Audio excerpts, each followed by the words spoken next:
Welcome back to the deep dive. Today, we're tackling a listener request. Oh, cool. Yeah, it's on a topic that's been making headlines. Okay. The U.S. dollar's place in the world.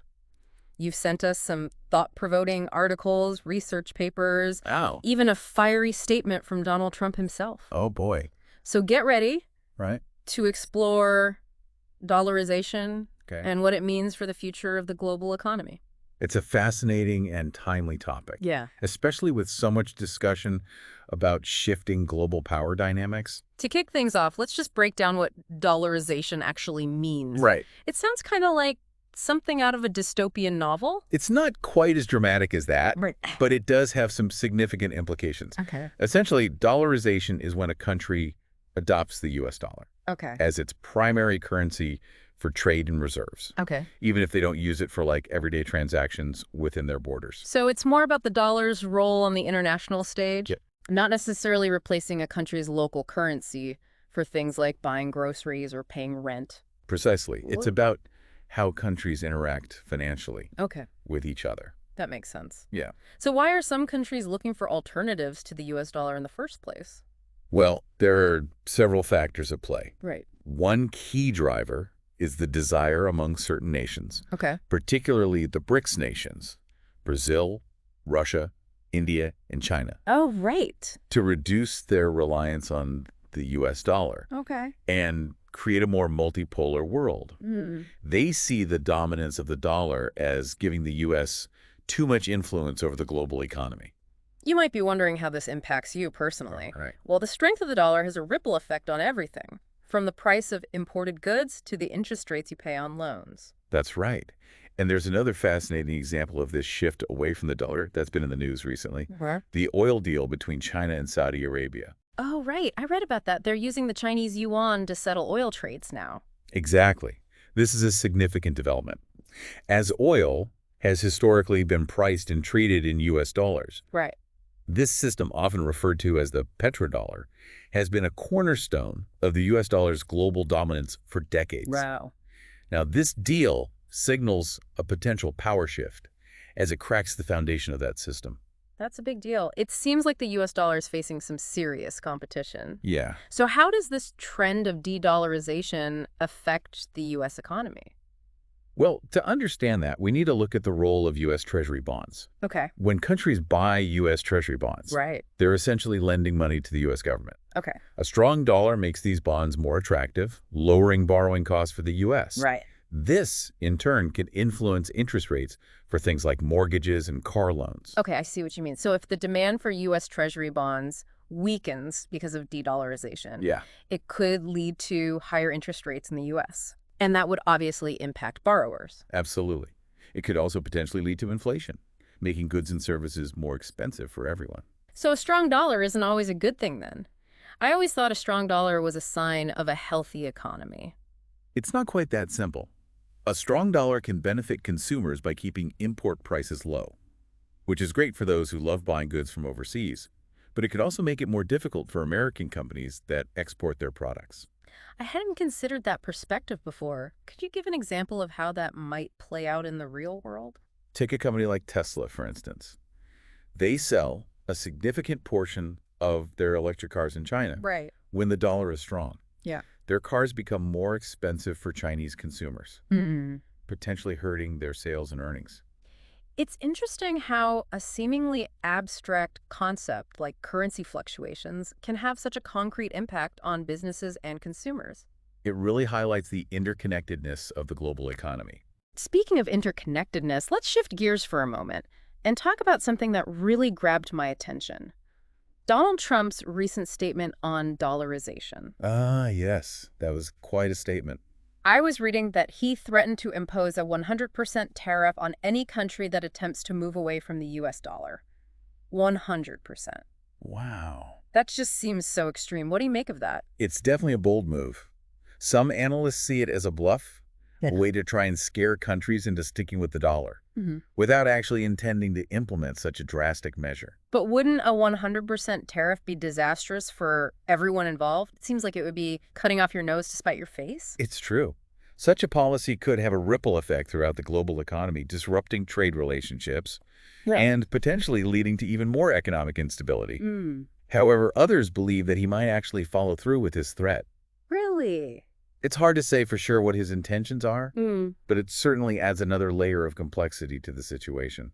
I think it's safe to say that if he were to actually impose those tariffs, it would be a major escalation in this economic tug-of-war. It would indeed. It would be a huge gamble with potentially enormous consequences. So what could this mean for everyday people like our listeners? How could this tariff situation affect their personal finances? Well, if those tariffs were implemented, it could lead to increased costs for imported goods, Right. which could contribute to inflation. Right. You might remember the concerns about inflation during Trump's previous presidency. This scenario has the potential to devalue savings over time as the cost of living rises. So this isn't just a political game. These actions have real-world consequences for everyone. That's right. And it underscores the importance of staying informed about these global economic shifts Right. and how they might impact our lives. Absolutely. What's fascinating here is that while Trump's stance seems to be focused on maintaining the dollar's dominance, Right. we're also seeing the emergence of new players. Yeah. That could potentially disrupt the existing financial order altogether. You're talking about cryptocurrencies, right? Exactly. Bitcoin and other digital currencies are increasingly being seen as potential alternatives to traditional financial systems. But are cryptocurrencies really a viable alternative? They seem so volatile and unpredictable. They do have their downsides, that's for sure. Their value can fluctuate dramatically, and they're not yet widely accepted as a form of payment. So it sounds like they're a bit of a gamble, but with the potential for high rewards if they succeed. That's one way to look at it. But it's important to remember that they also carry significant risks. So we've got this complex interplay of traditional currencies, power plays between nations, and the rise of these new digital assets. It's a lot to wrap your head around. It is. But I think we've laid a good foundation for understanding the key players and the forces at play in this global economic drama. I agree, and I have a feeling this is just the tip of the iceberg. There's so much more to explore. But for now, let's take a pause and come back to this fascinating discussion in part 2. You're right. This is a topic with many layers, and we've only just begun to peel them back. So let's delve deeper. What are some potential scenarios if this trend of de-dollarization continues to gain momentum? One possibility is a gradual shift toward a multipolar world where multiple currencies share the stage, including the yuan, the euro, and perhaps even some digital assets. This would mean no single currency holds absolute dominance in international trade and finance. That makes sense, but wouldn't a multipolar world also make it harder to manage global economic crises? With no single dominant currency, coordinating responses could become more challenging. That's a valid concern. Coordinating a global response with multiple major players at the table would undoubtedly be more complex. However, a multipolar system could also offer more stability in the long run. How so? Well, if you're invested in multiple currencies, you're less exposed to risk if one of them weakens. It's like diversifying your investment portfolio to weather market fluctuations. That's true, but diversification also requires more knowledge and effort. It might be overwhelming for some individuals to manage investments across multiple currencies or asset classes. You raise an important point. Navigating a multipolar world would require individuals to be more informed and proactive about their financial decisions. However, it could also lead to more financial innovation and potentially create more efficient and accessible financial systems globally. So instead of fearing the decline of the dollar, maybe we should see it as an opportunity for a more balanced and resilient global economy. Precisely. Change can be unsettling, but it often brings about positive transformations. That's a great way to look at it. But let's be realistic, this kind of power shift can also lead to friction between countries. How can we mitigate the risk of conflict in a multipolar world? While shifting economic power can create friction, it also fosters interdependence. Countries with intertwined economies are more likely to find peaceful solutions, as they have a shared stake in stability. So the hope is that economic cooperation will help to keep those tensions in check. Exactly. Open dialogue, clear communication, and a willingness to find common ground are essential to avoid escalating tensions. Shared economic interests can be a powerful incentive for collaboration and conflict resolution. I see what you mean. It's like everyone's in the same boat, so to speak. They might not always agree, but they have a shared interest in keeping the boat afloat. That's a good analogy. And it brings us to another important question. What role will the United States play in this new world order? Right. If the US dollar loses its dominance, Will the U.S. still be a major player on the global stage? The U.S. will undoubtedly remain a significant economic and political force, even if the dollar's role diminishes. It has a large and diverse economy, a strong military, and a long history of global leadership. But will it be able to adapt to this changing landscape? It seems like a lot of the U.S.'s power has been tied to the dollar's dominance. That's the key challenge. The U.S. needs to be proactive in fostering global cooperation, promoting innovation, and ensuring its economy remains competitive in a multipolar world. So it's not about clinging to the past, but about embracing the future and finding new ways to thrive in a changing world. Exactly.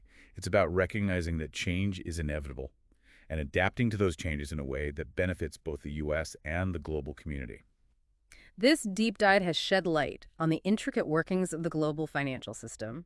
It's fascinating to see how seemingly distant events can have a ripple effect on our lives. You're absolutely right. And it underscores the importance of staying informed and engaged. Well, you've certainly given us a lot to digest today. This conversation has been both fascinating and a little bit daunting. It feels like we've only just scratched the surface of this topic. We have, but we've covered a lot of ground. We have explored the forces driving de-dollarization, the potential implications for the U.S. and the global economy, and the importance of adaptation and cooperation in a changing world. Okay, so we've talked about traditional currencies and the power dynamics between them. But before we wrap up part two, let's circle back to cryptocurrencies and their role in this evolving landscape. Where do they fit into all of this? That's an excellent point. Cryptocurrencies like Bitcoin are increasingly being seen as potential alternatives to traditional financial systems. They operate independently of governments and central banks, which appeals to some who are wary of the current system. So could crypto be the answer? The new global currency? Some experts believe cryptocurrencies could offer a more stable and transparent financial system, while others worry about their volatility and lack of regulation. It's certainly a possibility, although it's still early days.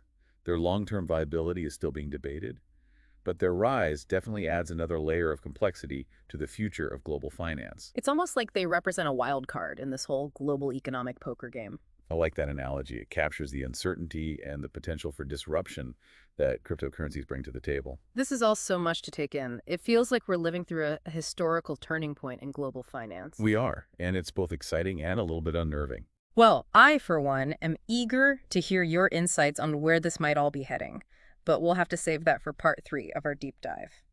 Okay, so we've covered a lot of ground in this deep dive, from the rise of the BRICS nations to the potential impact of Trump's tariff threats, Right. and of course the wild card of cryptocurrencies. Yeah, it's a complex and dynamic landscape, that's for sure. Speaking of that dynamic landscape, I'm curious to hear your thoughts on where this all might be heading. Yeah. What's your take on the future of global finance? Well, if I had a crystal ball, Right.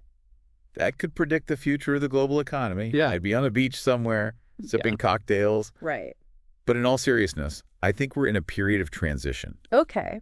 a rebalancing of economic power that's likely to continue for the foreseeable future. So no clear-cut answers, just a lot of moving pieces and a sense that things are shifting beneath our feet? Exactly. Yeah. And that uncertainty can be unsettling. Right. But it also presents exciting opportunities for innovation and adaptation. It's like we're standing at the edge of a new frontier, and we're not quite sure what we'll find on the other side. That's a great way to put it. Yeah. And that brings us to another crucial point. Okay. How can individuals navigate this changing landscape Yeah. and prepare for a future where the dollar might not be the dominant force it once was? That's the million-dollar question, or perhaps we should say, the Yeah. trillion yuan question. What practical steps can people take to ensure their financial well-being in this new world order? Diversification is key. Don't put all your eggs in one basket, as the saying goes. Explore different asset classes. Consider investing in foreign currencies. And stay informed about global economic trends. It's also a good idea to keep an eye on alternative assets like gold or even cryptocurrencies, though those come with their own set of risks. So it's about spreading the risk Yeah, and being prepared for a range of possible outcomes. precisely. And remember, knowledge is power. The more you understand about these global shifts, the better equipped you'll be to make informed decisions about your financial future. It's like having a roadmap for the future, even if the destination isn't entirely clear yet. That's a great analogy. And it's why we do what we do here at the Deep Dive. We want to empower our listeners with knowledge. Yeah. and help them make sense of a complex world. And I think you've done a brilliant job of that today. You've managed to break down complex economic concepts in a way that's both informative and engaging. Thank you. I appreciate that. Yeah. It's always my goal to make these complex topics accessible and thought-provoking. Well, you certainly succeeded. I feel like I have a much better grasp of the forces shaping the global economy and the potential implications for the future. That's wonderful to hear. So as we wrap up this deep dive, I'd like to leave our listeners with a final thought. We've talked a lot about the potential decline of the dollar and the shift towards a multipolar world. But here's something to consider. If the US dollar loses its global dominance, what will replace it? That's the big question, isn't it? Yeah. Will it be a basket of currencies, a new dominant currency, or perhaps a digital asset like Bitcoin?